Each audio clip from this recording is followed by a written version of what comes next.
欢迎 D组1号选手来到 BMW 香槟好声音初赛现场。下面 D组1号选手让我们演唱的曲目是。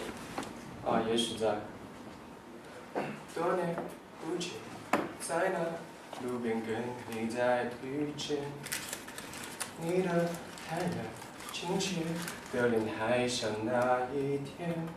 记得当时我们的爱太肤浅，在那个分手的下雨天，说好了不再见。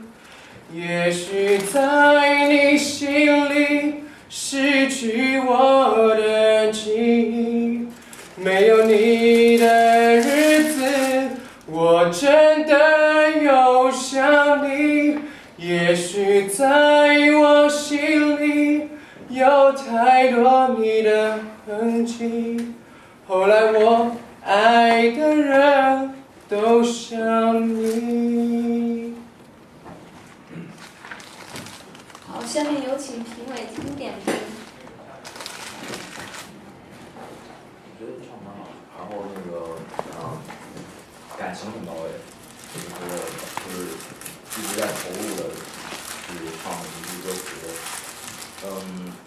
就是也许就是你要是把那个气要是把它连贯起来就更好，因为你想要把那个声断开，那个想法是好的，但是你的气不能断，就否则的话这两个一起断开的话，就会显得有点差别，就不卡了，就是这样的话就感情不会影响到，但是我能感觉到你情感，所以说我就断了。感谢评委的点评。你想听我的点评？为什么呢？你是学声乐的？你怎么知道？因为没有。OK， 我觉得第一点，刚才范平也说到了所谓的你说的，就是他刚才说的声断气不断，其实这是一种意境。在 classical 的这种音乐里面，你经常会看到Mozart写的这个地方看起来是一个休止符，其实并不是完全意义的休止，只是一种语气。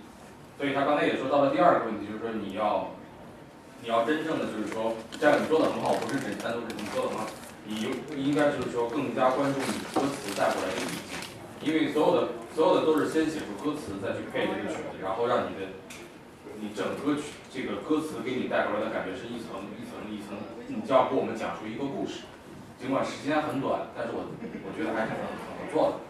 我想是这些。好，谢谢。好的，感谢评委的点评，感谢 D组1号选手。